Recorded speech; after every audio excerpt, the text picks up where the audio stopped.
everyone, welcome to my channel. So today we will talk about sentences in this video. And this video is not only helpful for the IELTS test takers but also for the people, those who want to improve their English. So this is actually a basic English video and everybody can get benefited out of it. So we will start from the very beginning. We will start from the definition of a sentence. The book definition of sentence is that sentence is a group of words which is arranged in an order and makes a complete sentence. So I'll repeat that. Sentence is a group of words which is arranged in an order and it's make a complete meaning or complete sense. So if you break it down, what a sentence needs? Sentence needs not a word. It needs multiple words. Sentence needs multiple words. And these multiple words should be arranged in an order. And lastly, it should make a sense. So these are the three requirements to form a sentence. So if there is only one word, then that is not a sentence. If the words are not arranged in order, then again it's not a sentence. If it is multiple words, it is having an order, but since if it is not making a sense, then again it does not qualify to be called as a sentence. So generally in a sentence we will be having a subject, verb and an object. So what are them? What is a subject, a verb and an object? Subject in a sentence is a person we are talking about. Is a person, place or a thing that we are talking about is called a subject. The sentence is all about the subject. He is a person, he is a doer of the action. He or she, whatever it is a doer of the action in a sentence. So we can define subject as subject is the doer of the action, or we are talking about the subject in a sentence. Then you have the subject, then you have the verb. Verb is the action.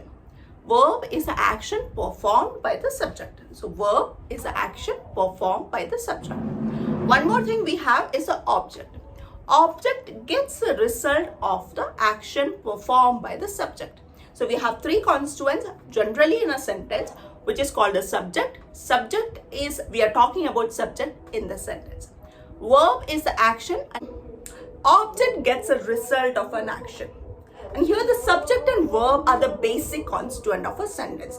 If a sentence is not having an object, then also it is still be called a sentence. So subject and verb are the basic constituent. Object is like optionary. You can choose to add an object or you can choose to omit it. No issue with that. Subject and verb are the basic constituents. This subject verb combination, a subject plus a verb, we call it a clause. A subject and verb is called a clause. There are two kind of clauses. One is a main clause and one is a main clause or an independent clause. Second one is a subordinate clause. A main clause stands on its own.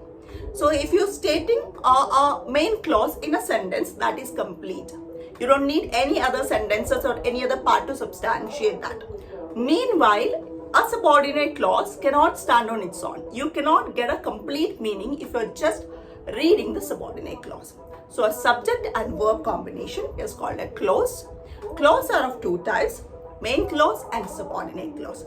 Main clause can stand on its own, while the subordinate clause, they don't have any independent existence. Okay, so now we will go into the type of sentences. Now we will deal about the type of sentences. So basically there are four kind of sentences that we will be dealing about in today's video.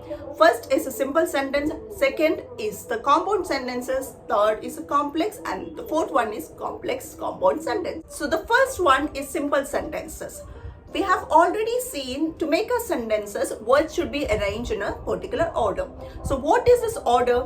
So first the subject should come, then the verb and then the object. So this is the general order of a sentence in English. So in a simple sentence, you will be having a subject, a verb and object arranged together. So that is the simplest form of sentence. You have just one subject. We are talking about just one subject and one verb and one object. This is called a simple sentence.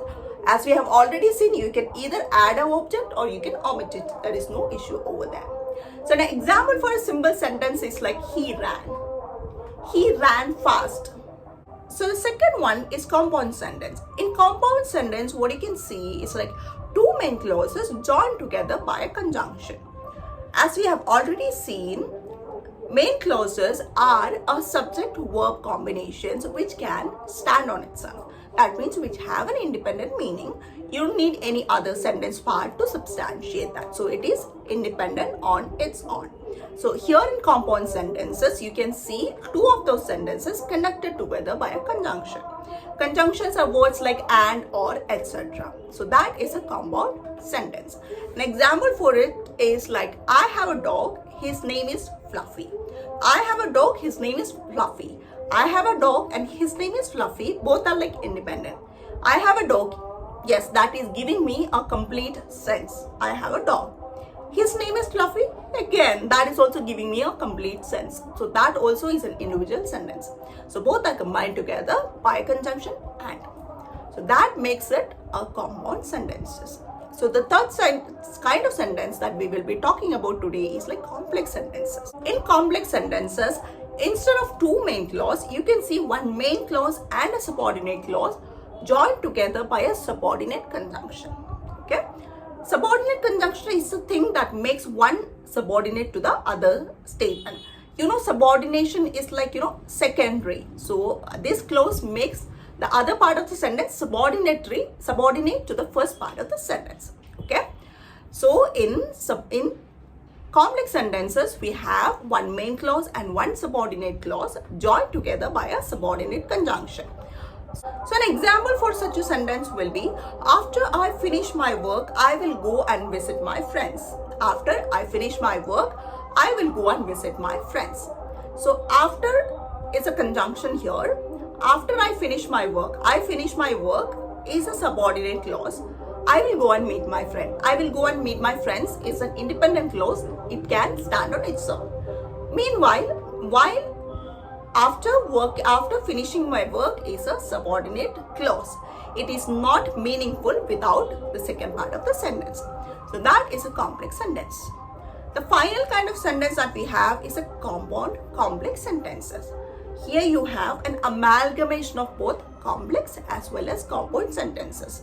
We will see main clauses over here, subordinate clauses also over here. So in a type of sentences where you can see compound as well as complex sentences, you can see main clauses as well as subordinate clauses together is called a complex compound sentences. That is a kind of a complex type of sentences which you don't need to give much attention to.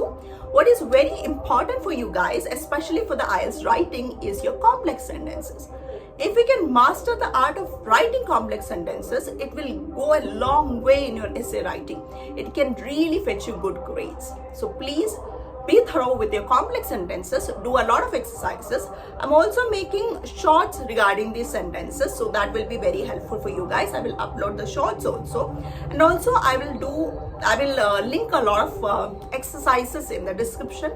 You can please go in and try to attempt them, and in the comment section you can jot down your answers and I'll see whether that is right or not. I hope this video has been enjoyable to you.